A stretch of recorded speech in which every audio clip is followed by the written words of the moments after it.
Hey, this is Keeler with Teachable Life Moments, and I am stopping in to talk about the series that I'm teaching on relationships. It's called The Code of Conduct for Relationships.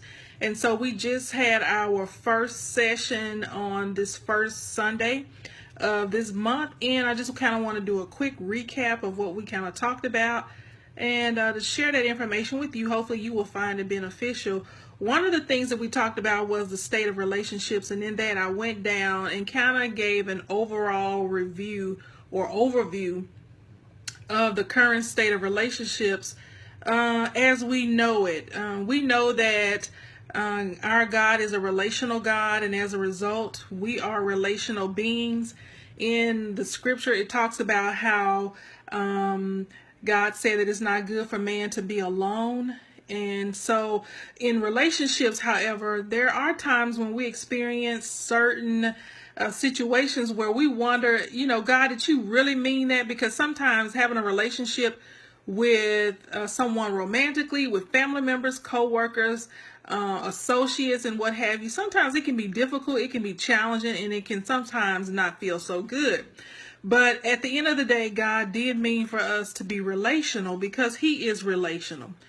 And so sometimes we will experience the bad part of a relationship, but that's all a part of maturing and growing up and developing strong, healthy relationships. So one of the questions I posed was, how do you know when a relationship is going bad? So you know that a relationship is going bad when it's full of and consistently full of trouble, problems, challenges, disagreements, judging, offenses, secrets, fighting, fussing, and some people are using cussing, profanity. If there's consistent and frequent intimidation, suspicion, full of selfishness, greed, they're breaking the laws, when I say law, I mean like they're breaking the vows or marriage vow or breaking the rule as it relates to the relationship that you have established.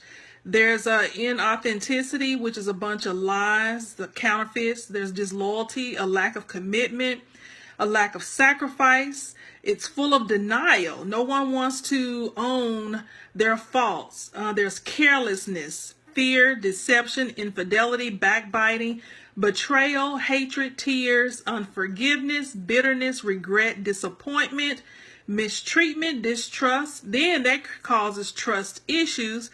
The relationship tends to be full of toxicity. It's unbalanced, unequal. At times it can be violent, abusive. For some, painful, depressing. It's hopeless, it's draining, it's a joy snatcher. It's physically, mentally, emotionally, financially exhausting. It feels like it's just too much work. There's a sense of loss. It's regressive at times. It can be oppressive. It's full of stubbornness, abandonment, loneliness, division. There either is no intimacy or there's an extreme lack of intimacy. It's full of carnality, full of cold-blooded behavior, no real empathy. It can be full of miscommunication, misunderstanding, foolishness, ignorance, darkness, retaliation, disrespect, humiliation, isolation, trauma, stress, illness. It's causing you to age. It's full of one person projecting past hurts onto every relationship that they come into contact with. And the outcome of all of that is it will result in defeat, brokenness, dysfunctional or generational demonic force type of a situation where you're not only you think you're dealing with just that individual, but this is like a generational demonic force that you're coming up against. And then in the end, people just give up on one another. They end up divorcing, or they just isolate or excommunicate that person from their lives. And sometimes it leads to murdering each other, literally or figuratively. And so even with all of that, God expects us to be relational. With whom? With husband, wives, mother, dad, son, daughter, brother, sister, aunt, uncle, niece, nephew, cousin, grandmother, grandfather, granddaughter, grandson, in-laws, step family, friends, co-workers, your boss, church members, your ex-boyfriend, ex-girlfriend, neighbors. Yep, side piece. I did say side piece because some people have side pieces and that's causing some relationship issues. Friends with benefits. Some people have relationships with folks that they're really not committed to on a marriage level, but they still get these special benefits that a married person would get, and as a result, it's causing some relationship problems. Because first of all, there's no code of conduct.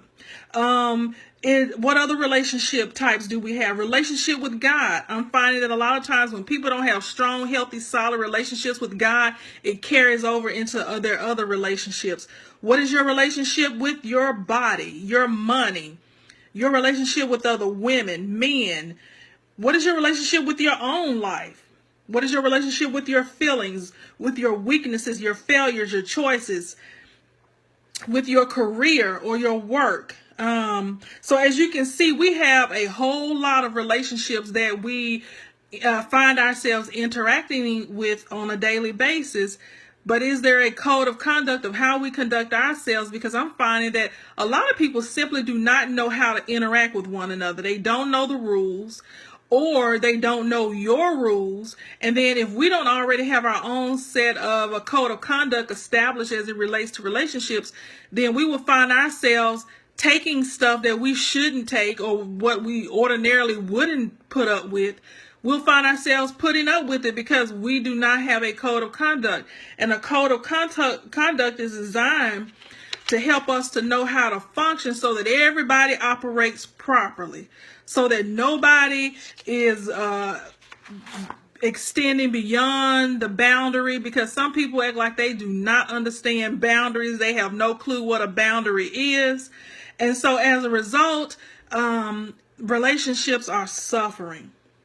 There are 8 life structures in this life. One is community, the one is belief, financial, the body, the livelihood, ego, and spiritual, and then of course relationships. And our first relationship needs to be with ourselves.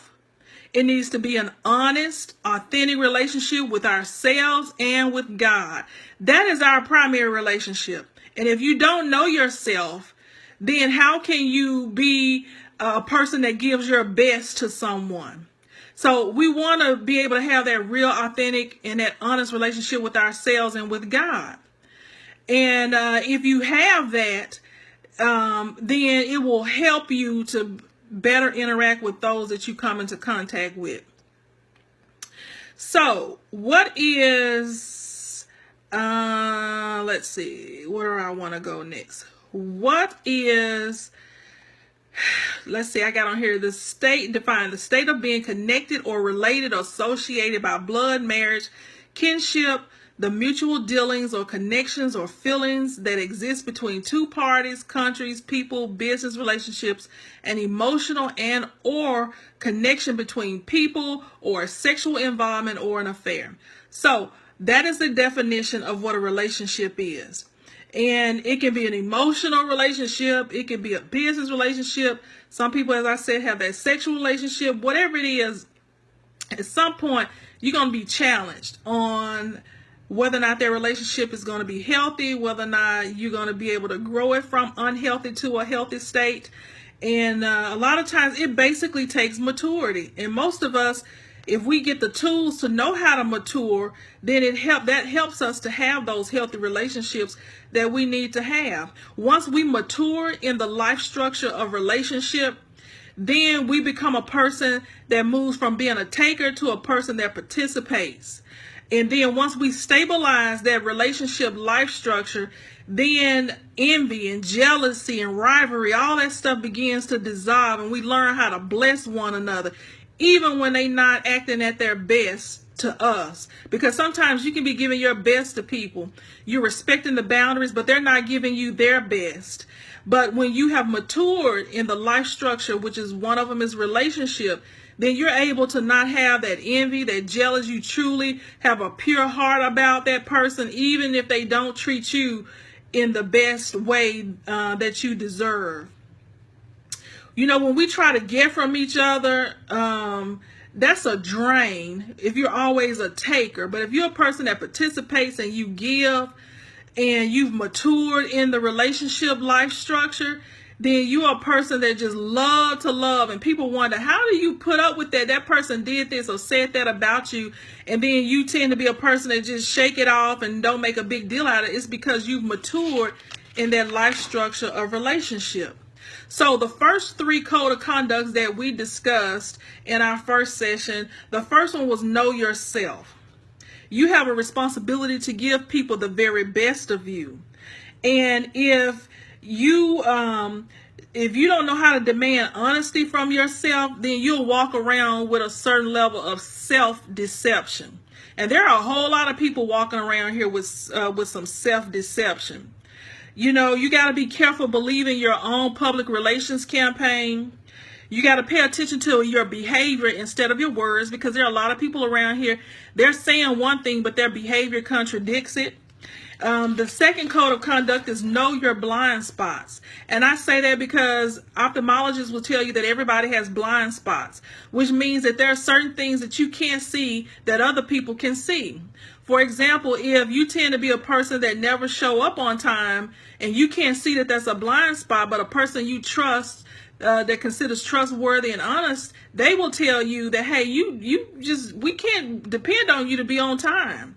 And so that blind spot will help you to know that, hey, that's a weakness, because if you're in a relationship where that's a big deal to be on time, then that could be a struggle if you don't work through that. So know your blind spots, identify them.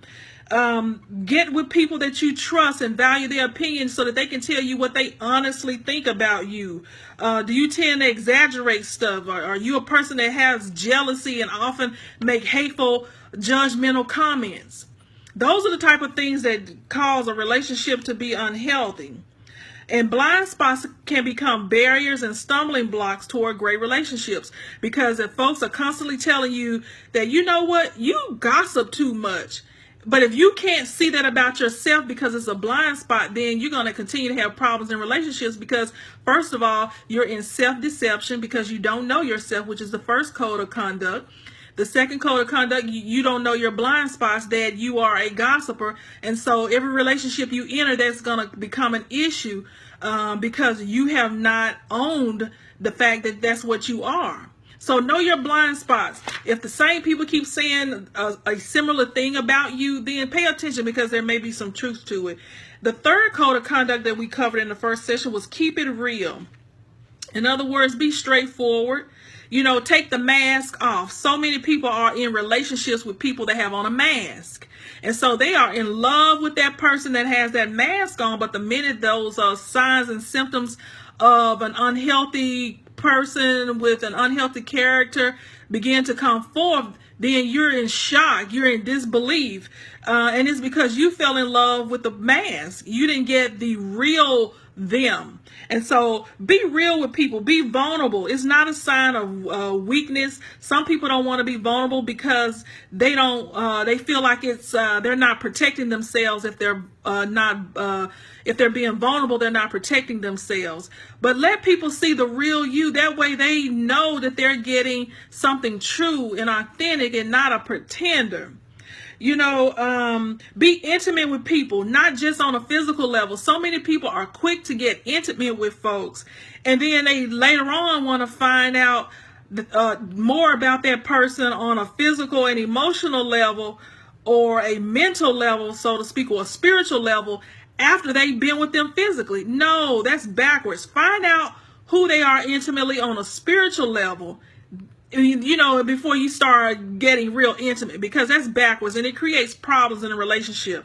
Too many people are learning or getting to know people backwards. Learn their character, learn their actions versus what their behavior. So keep it real.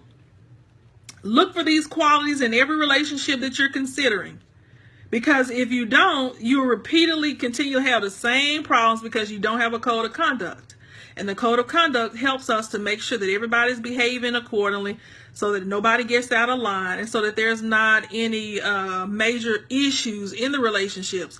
And if we all have that understanding on the front end, it'll help us to avoid relationships that we shouldn't even be in the first place, because it doesn't line up with our code of conduct. And it helps us to define and get more granular in our requirements of what we need in intimate relationships, friendships, from workplace co-workers and associates. And if you see that the evidence that person is not lining up with that, then let it go. Be sweet, be kind, but don't waste your time in investing in a relationship that you can see from the jump is not lining up with who you are and your values and your belief. All right, that's a quick tip and a quick synopsis and a review of what we talked about the first week on the state of relationships. I hope that something that I said helped you. And if it did, share in the comments. Make a comment, share this video, and let me know what you think, and we can talk about it a little bit more in detail. If you would like more information, let me know, and I can email you some of the information, the handouts that we distributed in the class. All right, take care. Thank you, and have a great day.